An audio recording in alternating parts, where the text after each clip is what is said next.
Hey, oh, hey, Lou again. um, just woke up where we're not camping at Jordan Junction on the C&O Canal Towpath Trail, and that's the tent we definitely did not sleep in last night during our COVID-19 2020 tour.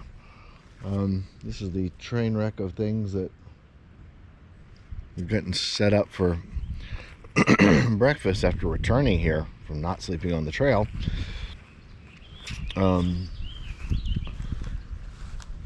So there used to be a great campsite back in here, but somebody put a fire pit right in the middle of where the best spot for a tent goes. Off in the distance is a porta-john. You definitely don't want to use because somebody forgot how to aim their butthole and oh, it's really gross. It's a nice site. It can accommodate a lot of people, but it's not necessarily very flat. We picked that spot because it was kind of the only one we could find that was, more flat than not. You're usually kind of choosing between, do you want the hump going up in the middle, or do you want it to be a little saddle in the middle, or that kind of thing. Again, another water pump, no handle, which sucks. It's nice to be able to get easy water, but I did use my water filtration on my bags. I actually crawled or slid down to the river and got water last night. Sorry for all the, but it was a rough day yesterday with pollen. I mean, literally, it's just like caking in our eyes. So that's kind of where things are today. That's where we came from. Oh, I'll show you the sign. Show you where we didn't camp last night. All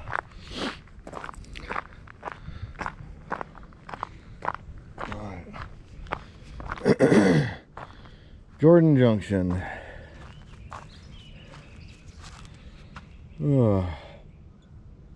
So Cumberland Valley campsites in 6 miles. This is one of the longer ones. Usually speaking, they're between, the campsites are usually between 5 and 7 miles apart. So that 9 miles is kind of a long one, but it didn't matter because we knew exactly where we were going. We're coming here because down that way, past the beautiful and illustrious porta-john, is what's the town called? It's too early in the morning. Dang it, what is it called? I almost had it. So we went there trying to go to a cafe called Desert Rose Cafe, which was closed. The hours said, for the COVID-19 thing, it was closed at 5 p.m., which sounds like the kind of regular hours. But they, when we got there at 10 to 5, that sucker was locked tight. So there was nothing open about it. So I think they're just shut down for a while. Really great people run it. At least always have when I've been there. They were even nice enough to, one year when the trail further down was completely flooded, I mean, it was like under like 20 feet of water or something.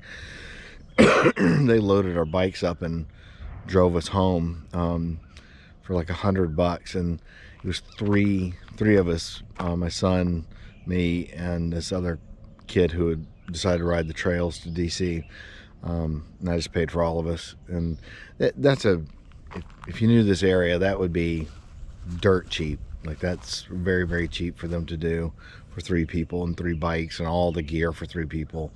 Especially considering we were like just completely covered in mud. So if you're ever in whatever the hell that town's name is,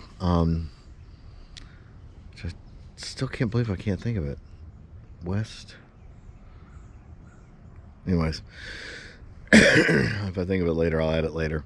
But anyways, if you're ever near this area on the C&O, just go there. It's in Washington County.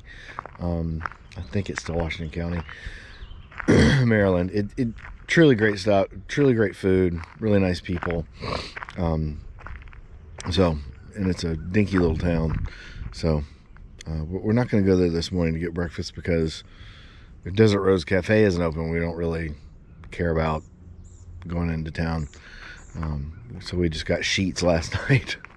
So I think my son had another hot dog. He's had several on this trip. And I had a little mini personal 5-meat pizza.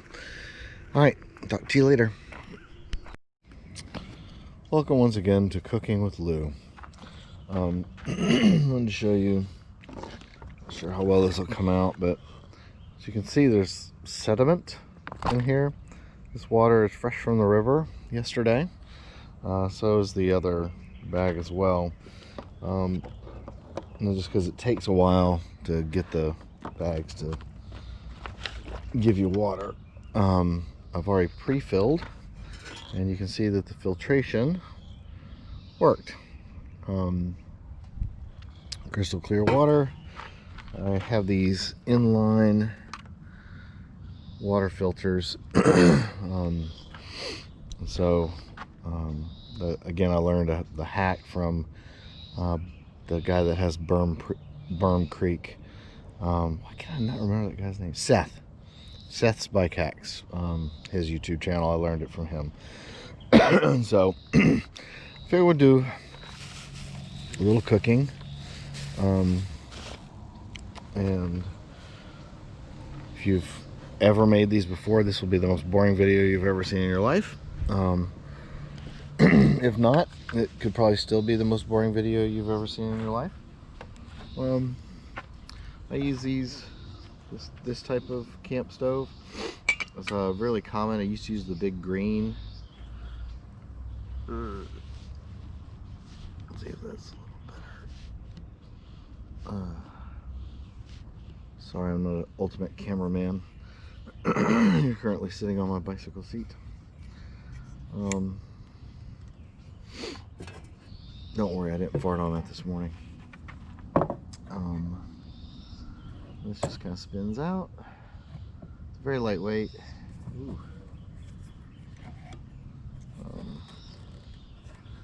I recommend these kind of lighters rather than torches. I found with my torches that it just kind of doesn't quite light it right. It's like the torch is blowing as hard as this is, so it kind of blows each other out. Trying to find a spot that's as flat as possible.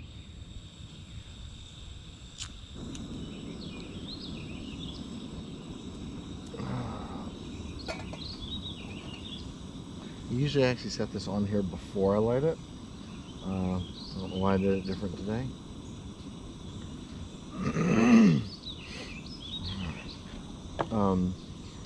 There's 3 cups of water in here, or about 3 cups of water in here.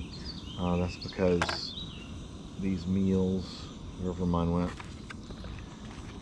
I don't feel like digging around for breakfast things, so I'm having lasagna with meat sauce from Mountain House or Old Walmart. They're pretty easy. I'm not gonna bore you with the whole thing, but basically you heat the water, you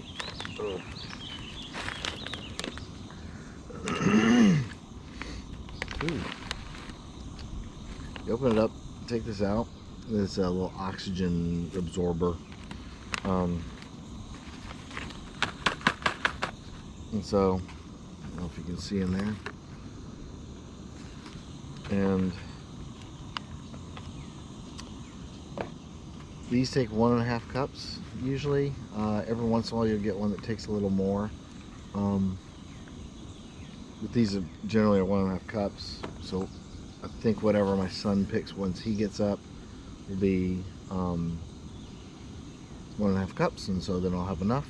And all I have to do is just sort of reheat the water back up to boiling. And I just save myself a little bit of trouble.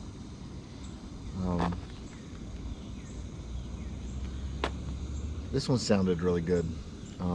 Really good ones are, oh, the beef stroganoff is actually quite good, which surprised me. And the biscuits and gravy one is good. The gravy's a little soupy, but it's good. Very flavorful. There's a, oh man, what's that one? It's like a spicy Southwest beef, shredded beef. That one's banging. That one's really good. These containers, they have smaller ones. This is a bigger one, and they're quite good. I mean, I've used this for a couple of years now. Don't use it a lot. I usually, when we're on the trail, we go to restaurants and, little places to sleep. But especially on the Gap Trail, because there's no water on the Gap Trail, it's very, very hard to find, and you have to be careful of the water sources along there. Some of them are old mining runoff, which is very, very dangerous. There's one that actually says it has sulfuric acid in it. Is it like sulfuric acid and something else, like some other horrible, something you don't really want to be drinking, that a filter might not necessarily catch.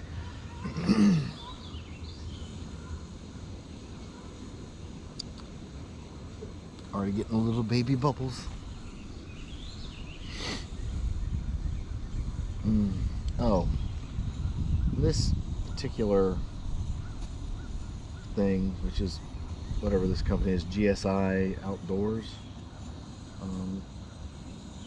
Pinnacle Duelist, comes with these things. It's actually 2 little bowls. They say it's a cup. It's 2 bowls, but it also has like a little liner around it, a little foam thing to keep things warm and protect your hands. And you slide one. I don't know if they'll come apart now. So it's actually a bowl and a cup, and the cup, which is a bowl, has a liner on it to insulate. Then you slide them into each other, and that makes kind of a really nice bowl. It's got a lid. Comes with a well, I don't know if it came with this, did it? Yeah, comes with a spoon or spork. For those of you old enough to remember that the spork originated at the KFC. Shout out KFC. I'm actually a Popeyes guy, but anyways. Inside it, it's got measuring lines. They are virtually impossible to see, but they are there. So all I got to do is measure up to this little line here, and I'll be ready to rock and roll, so to speak. I got the bubbles, they're just not bubbling. So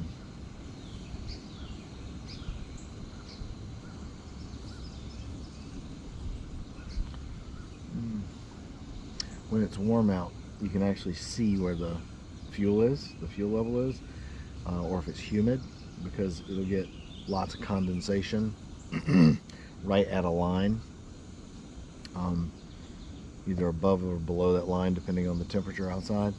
And because the top, I think it's the top, the bottom cools off quite a lot. So usually the bottom will get condensation up to a line, and that's the fuel line. It's semi-useful.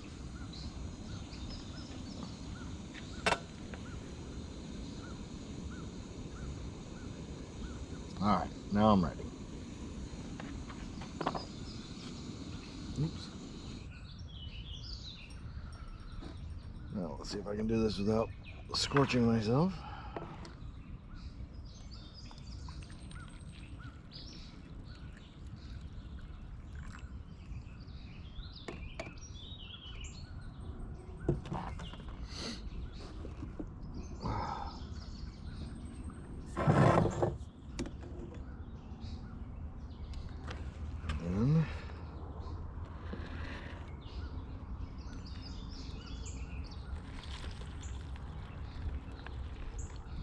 Hot mama. By the way, bag will not protect your hands from the boiling water so much. So do kind of, I'll be careful. And then per the directions, you stir little product, which will almost immediately start looking like something you might want to eat in sort of a gloopy fashion. And you seal it, and you wait 5 minutes. I will not make you wait through 5 minutes of waiting. Anyways, after 5 minutes of waiting, I'll stir it again. I will reseal it again. Then I'll let it stand for an additional 4 minutes, and then I can stir and enjoy right out of the pouch. And that has been Cooking with Lou. Have a good day.